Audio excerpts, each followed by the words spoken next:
What's happening people, this is Kochi Majan and welcome back to another vlog. അപ്പോൾ ഇന്ന് നമ്മുടെ മുമ്പിലിരിക്കുന്ന അതെ നമ്മളെല്ലാവരും കാത്തിരുന്ന നമ്മുടെ NS200 BS6 വേരിയൻറ്റ് എന്തായിരിക്കും ഇതിൽ വന്നേക്കണ മാറ്റങ്ങൾ, എന്താണ് ഇതിൽ, എന്താണ് സൗണ്ട്, എന്താണ് പവർ, ഇതൊക്കെയാണ് എല്ലാവരുടെയും ചോദ്യം. അപ്പോൾ നമുക്ക് നേരെ വണ്ടിയുടെ റിവ്യൂയിലേക്ക് പോവാം.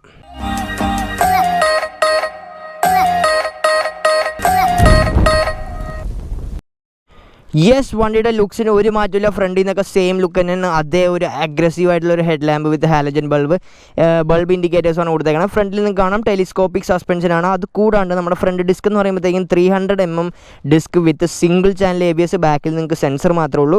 ഇവിടെ നമുക്ക് സിംഗിൾ ചാനൽ ABSോടെയാണ് നമ്മുടെ NSൻ്റെ 200 BS6 വേരിയൻറ്റ് വന്നേക്കണം. കൂടാണ്ട് ഫ്രണ്ടിലത്തെ ടയർ സൈസിന് മാറ്റമൊന്നുമില്ല. 17-inch ടയേഴ്സ് തന്നെയാണ്. നമ്മുടെ അലോയുടെ ഡിസൈനിലായാലും അവിടെയും ഒരു മാറ്റമൊന്നും വരുത്തിയിട്ടില്ല. അപ്പോൾ ഇതിൻ്റെ എൻജിൻ സൈഡിലേക്ക് വരാം. എൻജിൻ്റെ കറക്റ്റ് ഡീറ്റെയിൽസ് എനിക്ക് കിട്ടിയിട്ടില്ല. അപ്പോൾ ഇതിൻ്റെ ശരിക്കും വന്നതെന്ന് വെച്ചാൽ ഇതിപ്പോൾ ഒരു BS6 എൻജിനാണ്. ഇത് 199.5cc single cylinder HOHC DTSI triple spark എൻജിനാണ്. നമ്മുടെ പൾസറിൻ്റെ ആ ഒരു ടെക്നോളജി തന്നെയാണ് ഇതിലും.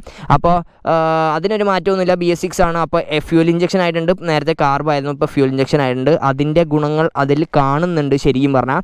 അത് കൂടാണ്ട് ഇതിൻ്റെ പവർ എന്ന് പറയുമ്പോഴത്തേക്കും 23.5 bhp at 9500 RPM, 18.3 Nm torque at 8000 RPM. ഇത് പഴയ പവർ ഫിഗേഴ്സ് ആട്ടോ, അതായത് BS4 വണ്ടിയുടെ പവർ ഫിഗേഴ്സാണ്.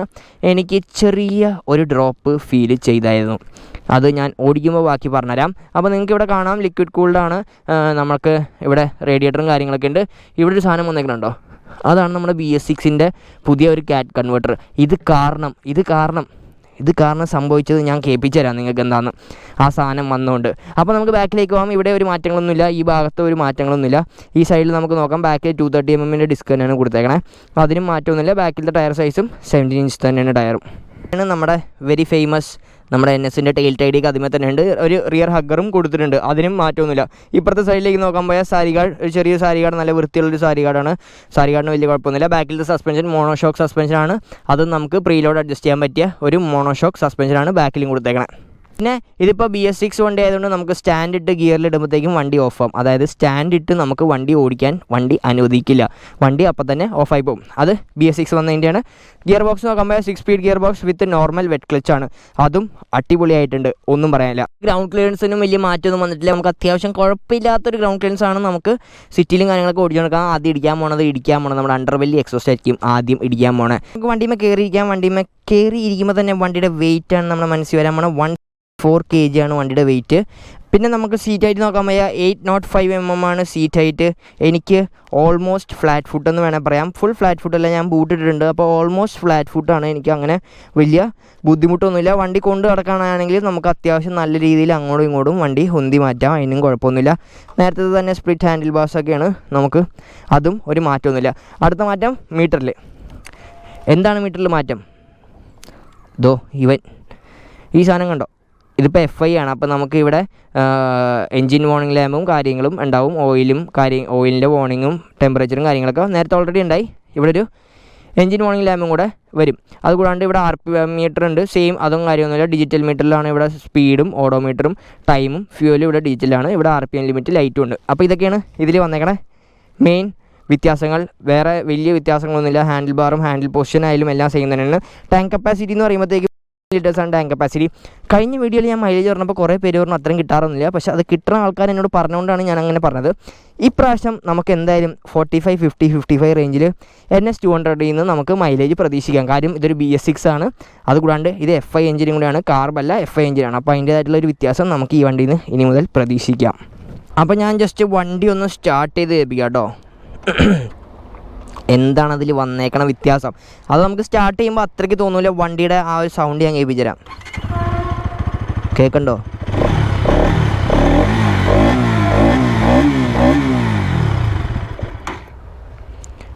ആ ഒരു ഗാംഭീര്യം, ഒരു ബാസി നോട്ടായിട്ടുണ്ട് ഇപ്പോൾ നമ്മുടെ NS200. അത് ശരിക്കും ഓടിക്കുമ്പോഴാണ് അതിൻ്റെ ആ ഫീൽ മനസ്സിലാവുക. ഞാൻ ഓടിക്കുമ്പോൾ ബാക്കി സൗണ്ട് കേൾപ്പിക്കാം. അപ്പോൾ നമുക്ക് പോയേക്കാം അല്ലേ. അപ്പോൾ റൈഡിങ് പൊസിഷൻ തന്നെ നോക്കാം. റൈഡിങ് പൊസിഷൻ ഞാൻ പറഞ്ഞ പോലെ നല്ല അപ്രൈറ്റ് ആയിട്ടുള്ള പൊസിഷനാണ്. അത്യാവശ്യം നല്ല കംഫർട്ടബിൾ ആയിട്ടുള്ള പൊസിഷനാണ് കേട്ടോ. പക്ഷേ ഈ ഒരു പൊസിഷൻ വെച്ചിട്ടുണ്ടല്ലോ നമുക്ക് ശരിക്കും നല്ല രീതിയിൽ നമ്മുടെ കംഫർട്ടായിട്ട് അല്ലെങ്കിൽ നല്ല കംഫർട്ടബിളായിട്ട് നമുക്ക് വണ്ടി നല്ല രീതിയിൽ കൺട്രോൾ ചെയ്ത് നടക്കാം. അതിനൊരു ബുദ്ധിമുട്ടുമില്ല. അതേ റൈഡിങ് പൊസിഷനാണ്. റൈഡിങ് പൊസിഷനും വലിയ മാറ്റമൊന്നും വന്നിട്ടില്ല. അടുത്തത് ഞാൻ വണ്ടിയുടെ എൻജിൻ സൈഡിനെ പറ്റി പറഞ്ഞുതരാം. എൻജിൻ സൈഡ് എന്ന് പറയുമ്പോഴത്തേക്കും അതിന് മാറ്റങ്ങൾ മാത്രമേ വന്നിട്ടുള്ളൂ. വണ്ടിയുടെ റിഫൈൻമെൻറ്റിൽ ശരിക്കും മാറ്റം വന്നിട്ടുണ്ട്. ശരിക്കും മാറ്റം എന്ന് വെച്ചാൽ നല്ല രീതിയിൽ മാറ്റം വന്നിട്ടുണ്ട്. എന്ന് വെച്ചാൽ FI ആയ സ്ഥിതിക്ക് കാർബ് ഇഷ്ടമുള്ള ആൾക്കാർ എന്തായാലും കാർബ് മിസ് ചെയ്യും. ബട്ട് സംഭവം എന്ന് വെച്ചാൽ ആ റോ ഒരു ഫീല് വണ്ടിയിൽ നിന്ന് വന്നുകൊണ്ടിരുന്നത്, ആ കാർബിൻ്റെ ആ ഒരു ഫീല് ഞാൻ ശരിക്കും മിസ് ചെയ്യുന്നുണ്ട് NS200-ൻ്റെ. കാര്യം ആ കാർബിൻ്റെ ഫീലും ആ ഒരു തെറിപ്പ് ആയിരുന്നു ശരിക്കും പറയാം. വണ്ടി നല്ല ചാടി ചാടി നിൽക്കുമായിരുന്നു. ഇപ്പോഴും ഉണ്ട്, ബട്ട് ആ തെറിപ്പും ഉണ്ട്. അത് കൂടാണ്ട് വണ്ടി ആ രീതിയിൽ തന്നെ നല്ല രീതിയിൽ തന്നെ റിഫൈൻമെൻറ്റും വണ്ടിയിൽ വന്നിട്ടുണ്ട്.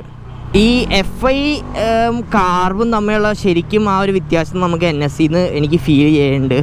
FI എന്ന് പറഞ്ഞാൽ നമ്മൾ ഒരു ബിവറേജിൽ ക്യൂ നിന്നിട്ട് സാധനം വാങ്ങണ പോലെയാണ്. എല്ലാവരും വരിയായിട്ട് ആ ചേട്ടൻ എന്താ വേണ്ടേ, ഇത്.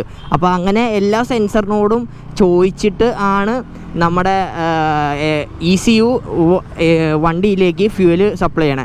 പക്ഷെ കാർബ് അങ്ങനെയല്ല. കാർബ് എന്ന് വെച്ചാൽ ലുലു മോളിൽ ക്ലിയറൻസ് സെയിൽ നടക്കണ പോലെയാണ്. രാത്രി 12 മണിക്ക് ഒരു കൂട്ടം ജനങ്ങൾ എല്ലാം കൂടെ അങ്ങ് ഇടിച്ചങ്ങ് കയറും. അപ്പോൾ നമ്മൾ ത്രോട്ടിൽ ഓപ്പൺ ചെയ്താൽ എല്ലാം കൂടെ ഒറ്റ പോക്കാം അങ്ങോട്ട് അകത്തേക്ക്. അങ്ങനെ നോക്കിയൊന്നും നിൽക്കത്തൊന്നുമില്ല, കിട്ടണൊക്കെ അങ്ങ് കയറി പൊക്കോളും അകത്തേക്ക്. അതാണ് കാർബിൻ്റെ ഗുണം. അങ്ങനെ ഒരു സംഭവം ഉള്ളപ്പോൾ നമ്മൾ കാർബിൻ്റെ ആ ഒരു ത്രോട്ടിൽ ഓപ്പൺ ചെയ്താൽ അപ്പം തന്നെ അത്രയും എമൗണ്ട് ഓഫ് ഫ്യൂൽ അകത്തേക്ക് കയറാം. അപ്പോൾ നമുക്ക് ആ ഒരു തെറിപ്പ് ശരിക്കും, അല്ലെങ്കിൽ ഭയങ്കരമായിട്ട് വണ്ടി ചാടി ചാടി നിൽക്കുമായിരുന്നു. ഇപ്പോൾ വണ്ടിയുടെ ആ ഒരു ഫ്യൂവൽ അല്ലെങ്കിൽ ആ ഫ്യൂവലിങ് ഇത്രയും കൂടെ ലീനിയറായി.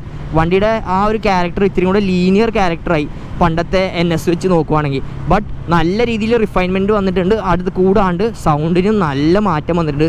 ശരിക്കും നമ്മളൊരു കോൺ ഫിൽറ്റർ അല്ലെങ്കിൽ നമ്മൾ ഫിൽറ്റർ ബോക്സൊക്കെ കട്ട് ചെയ്ത് കോൺ ഫിൽറ്ററൊക്കെ വെക്കണ ഒരു സൗണ്ട് ഇല്ലേ, നല്ല ബാസ്സായിട്ടുള്ളൊരു സൗണ്ട്.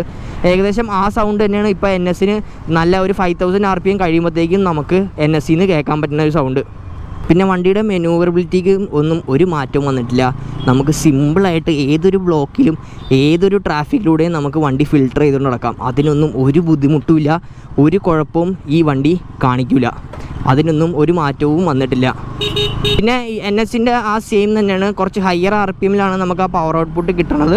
ബട്ട് ഇപ്രാവശ്യം വണ്ടിയുടെ പവർ ഔട്ട്പുട്ട് ലീനിയർ ആയിട്ടുണ്ട്. ആ തെറിപ്പോൾ ഒരു RPM കഴിയുമ്പോഴത്തേക്ക് ആ പുഷോ അല്ലെങ്കിൽ അത്രയ്ക്ക് ആ പഴയ NS-ൻ്റെ ഒന്നും ഞാൻ ഫീൽ ചെയ്യില്ല. ശരിക്കും ആ ഒരു ക്യാരക്ടർ, NS-ൻ്റെ ക്യാരക്ടർ ഞാൻ ചെറുതായിട്ട് മിസ്സ് ചെയ്യുന്നുണ്ടോ എന്ന് ചോദിച്ചാൽ ഞാൻ ചെയ്യുന്നുണ്ട് നമ്മുടെ പുതിയ NS-ൽ. ബട്ട് വണ്ടി ഇത്രയും കൂടെ റിഫൈൻഡായി, ഇത്രയും കൂടെ അല്ല ശരിക്കും റിഫൈൻഡായി ആ FI സിസ്റ്റം വന്നപ്പോഴത്തേക്കും അല്ലെങ്കിൽ BS6 ആയപ്പോഴത്തേക്കും. വണ്ടിയിൽ നിന്ന് നമുക്ക് വൈബ്രേഷനൊക്കെ ഫീൽ ചെയ്യും. വൈബ്രേഷൻ നമുക്ക് ഫീൽ ചെയ്യാൻ പോണ ഒരു 6000-7000 RPM ആകുമ്പോഴത്തേക്കും ആയിരിക്കും നമുക്ക് വൈബ്രേഷൻ ഫീൽ ചെയ്യാൻ പോണ വണ്ടിയിൽ നിന്ന്. അതും നമ്മുടെ ഹാൻഡിൽ ബാറിൻ്റെ അറ്റത്തുനിന്നും ചെറുതായിട്ട് നമുക്ക് 6000 RPM. പിന്നെ നോക്കുവാണെങ്കിൽ ഹൈ റൈവ്സ് ഒരു 7000-8000 ആ RPM ആകുമ്പോഴത്തേക്കും ടാങ്കിൻ്റെ സൈഡിൽ നിന്നും നമുക്ക് ചെറുതായിട്ട് വണ്ടിയിൽ നിന്ന് വൈബ്രേഷൻസ് ഫീൽ ചെയ്യും. പിന്നെ ഹീറ്റിംഗ് ഇഷ്യൂ എന്നൊന്നും പറയാൻ അങ്ങനെ ഒരു ഹീറ്റിംഗ് ഒന്നുമില്ല. ഞാൻ കുറച്ച് ദൂരമായി വണ്ടി ഓടിക്കുന്നു, അപ്പോൾ എനിക്ക് ഹീറ്റിംഗ് ഇഷ്യൂ ആയിട്ടൊന്നും തോന്നിയില്ല വണ്ടിയിൽ. ഇവിടെ ഞാൻ സൗണ്ട് കേൾപ്പിച്ചുതരാം നിങ്ങൾക്ക്.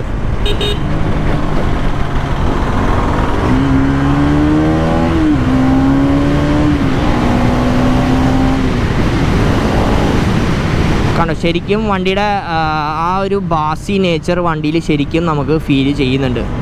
സസ്പെൻഷനിലൊന്നും മാറ്റമൊന്നും വന്നിട്ടൊന്നുമില്ല. നമുക്ക് ബ്രേക്കിങ്ങിൽ, ഫ്രണ്ട് ബ്രേക്കിൽ കുറച്ച് ഇമ്പ്രൂവ്മെൻറ്റ്സ് എനിക്ക് ഫീൽ ചെയ്യുന്നുണ്ട്. ആ ചെറിയ ഒരു ബൈറ്റോ അല്ലെങ്കിൽ ആ സ്റ്റോപ്പിംഗ് പവർ ഫ്രണ്ട് ബ്രേക്സിൽ നിന്ന് കുറച്ച് കൂടുതൽ എനിക്ക് തോന്നുന്നുണ്ട് പഴയ NS-നേക്കാളും. കാര്യം നമുക്ക് ആ പഴയ NS-ൽ ഉണ്ടായിരുന്ന ചെറിയ ഒരു മില്ലി സെക്കൻഡ് ലാഗ് എനിക്ക് ഇവിടെ ഇല്ല. കാര്യം പക്ക നല്ല ഒരു ബ്രേക്കിംഗ് തന്നെ നമുക്ക് ഇവിടെ നിന്ന് ഫീൽ ചെയ്യുന്നുണ്ട്. അപ്പോൾ യെസ്, നമ്മുടെ ഡോമിനാർ 250യുടെ ലോഞ്ച് കൺഫേം ആയിട്ടുണ്ടെന്ന് ഞാൻ കഴിഞ്ഞ ഡോമിനാറിൻ്റെ വീഡിയോയിൽ പറഞ്ഞായിരുന്നു. ഡേറ്റ് എന്ന് പറയുമ്പോഴത്തേക്കും 15th മാർച്ച് നമ്മുടെ ബജാജിൻ്റെ പാലാരിവട്ടം ഷോറൂമിൽ വെച്ചാണ് നമ്മുടെ 15th മാർച്ചിന് ഡോമിനാർ 250 ലോഞ്ച് ആവണം. ഞാൻ എന്തായാലും അവിടെ ഉണ്ടാവും. നിങ്ങളെല്ലാവരും മാക്സിമം പറ്റുന്ന എല്ലാവരും വന്നം. നമുക്ക് ഒരു അടിപൊളി ലോഞ്ച് ആക്കാം ഡോമിനാർ 250യുടെ. സീറ്റിംഗ് കംഫർട്ടിനൊന്നും മാറ്റമൊന്നുമില്ല. അതേ സീറ്റിംഗ് കംഫർട്ട് തന്നെയാണ്. സീറ്റിൻ്റെ ആ പൊസിഷൻ അല്ലെങ്കിൽ സീറ്റിൻ്റെ ആ ക്വാളിറ്റി ആയാലും അതിലും വലിയ മാറ്റമൊന്നുമില്ല. അത്യാവശ്യം നല്ല ഒരു കുഷനിങ്ങും പിന്നെ ബാക്കിൽ പില്യൻ ഇരിക്കാനുള്ള സ്പ്ലിറ്റ് സീറ്റും കാര്യങ്ങളൊക്കെ തന്നെയാണ് നമ്മളെ ഈ പുതിയ BS6-ലും കൊടുത്തേക്കണേ. പിന്നെ അടുത്ത എനിക്ക് പറയാനുള്ളത് വെച്ചാൽ ഇതിൻ്റെ ഗിയർ ബോക്സൊക്കെ അത്യാവശ്യം നല്ല സ്മൂത്തറായിട്ടുണ്ട്. എനിക്ക് പഴയതിനെക്കാട്ടും കുറച്ചും കൂടെ ആ ഒരു സ്മൂത്ത്നെസ് ഫീൽ ചെയ്യുന്നുണ്ട്. നല്ല പ്രിസൈസായിട്ട് എല്ലാ ഗിയറും നമുക്ക് ഇടാൻ പറ്റുന്നുണ്ട്. നമുക്ക് അത്യാവശ്യം ഒരു 80-90 നമുക്ക് ഈ വണ്ടിയിൽ നമുക്ക് ക്രൂസ് ചെയ്യാം. ഞാൻ അധികം സ്പീഡൊന്നും കയറ്റി നോക്കിയില്ല. അപ്പോൾ ഇതായിരുന്നു എനിക്ക് വണ്ടീനെ പറ്റി പറയാനുള്ള എല്ലാ മാറ്റങ്ങളും കാര്യങ്ങളൊക്കെ.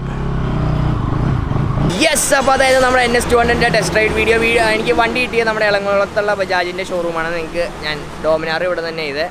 അപ്പോൾ നമ്മുടെ ഈ ഷോറൂമിൽ നിന്നാണ് നമുക്ക് കിട്ടിയത്. അപ്പോൾ ഞാൻ ഒരു ഷോർട്ടായിട്ട് NSനെ പറ്റി പറഞ്ഞുതരാം.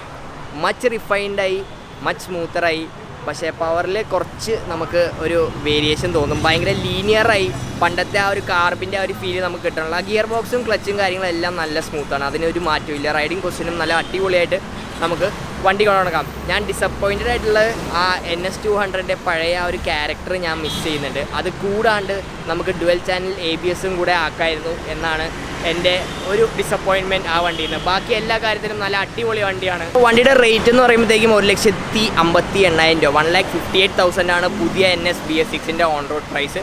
പഴയതിൻ്റെ പ്രൈസ് എന്ന് പറയുമ്പോൾ 1,46,000 ആയിരുന്നു. അപ്പോൾ ആ FIയുടെയും കാര്യങ്ങളുടെ ആഡ് ചെയ്തതിൻ്റെ റേറ്റാണ് അവിടെ നമുക്ക് ആ ഒരു ഹൈക്ക് കാണുന്ന പ്രൈസിൽ. അപ്പോൾ യെസ്, അതായിരുന്നു എൻ്റെ NS200 വീഡിയോ നിങ്ങൾക്ക് ഇഷ്ടപ്പെട്ടു എന്ന് പ്രതീക്ഷിക്കുന്നു. So don't forget to like, share and subscribe my channel. ബെല്ലേക്ക് ഞെക്കുക.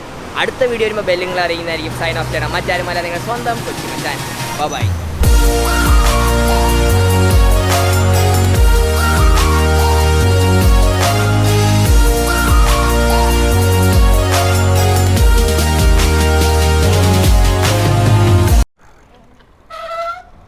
ഓ പൊളി, ഇതൊന്നും റോട്ടിച്ചേരുത് കേട്ടോ.